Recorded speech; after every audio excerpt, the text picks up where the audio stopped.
Assalamualaikum warahmatullahi wabarakatuh.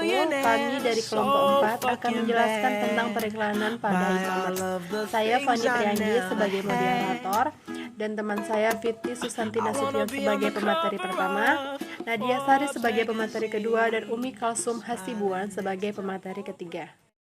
E-commerce merupakan terobosan baru dalam dunia informasi karena dapat memberikan suatu informasi yang lebih menarik, menyenangkan, dan online setiap saat tanpa batas waktu. Asalkan semua perangkat teknologi terpenuhi, sehingga di zaman yang semakin canggih ini, dunia internetnya perusahaan sangat perlu dalam menerapkan periklanan pada e-commerce guna untuk memudahkan para konsumen untuk berbelanja.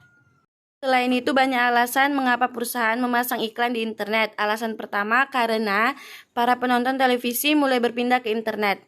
Karena itu, media iklan harus mengikutinya dengan asumsi bahwa tujuan periklanan manapun adalah untuk menjangkau target baik secara efektif maupun secara efisien.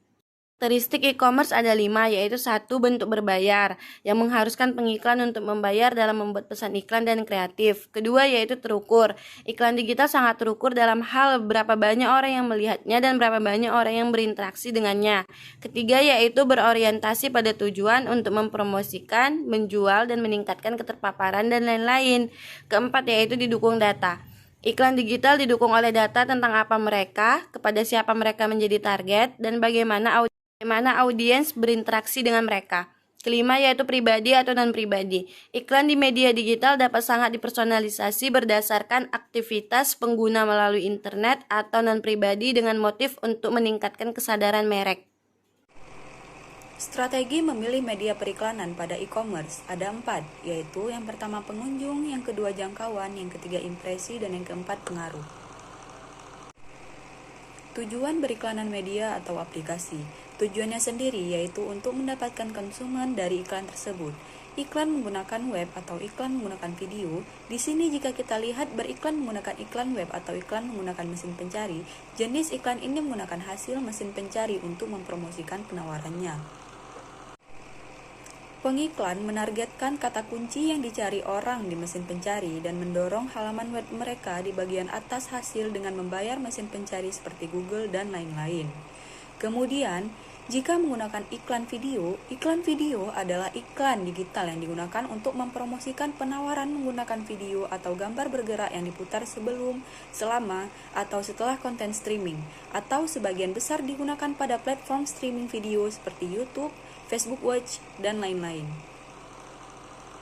Baiklah, selanjutnya metode utama yang digunakan dalam beriklan web maupun aplikasi bergerak yaitu shipping.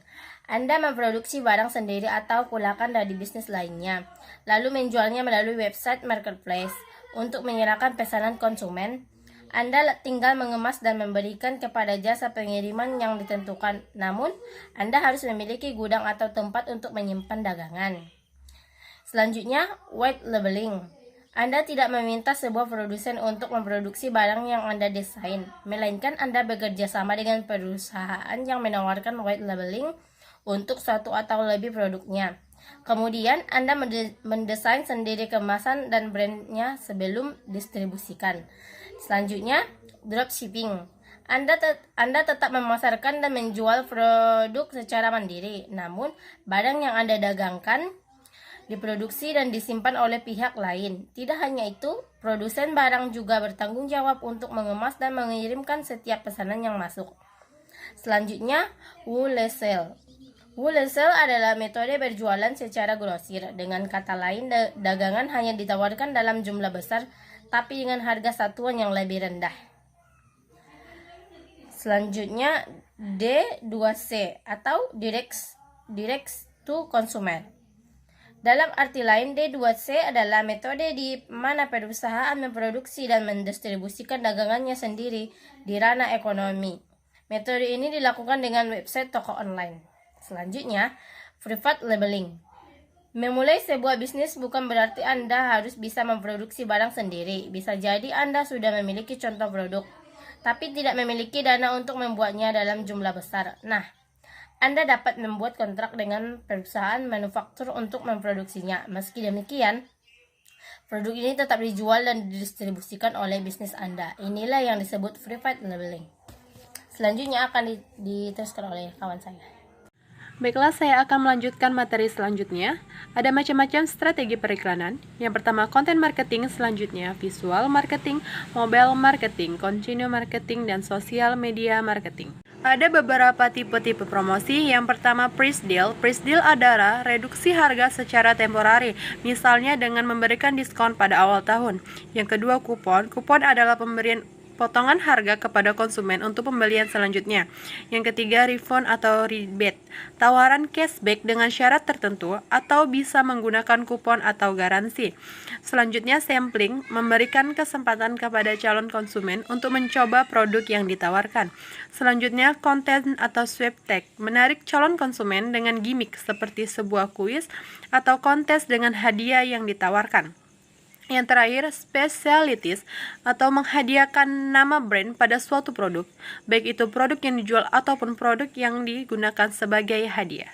Baiklah, hanya sekian presentasi yang dapat kami sampaikan. Kami dari kelompok 4 mengucapkan terima kasih kepada Bapak Yuli Akbar sebagai dosen pengampu, dan kami mohon maaf apabila terdapat kesalahan.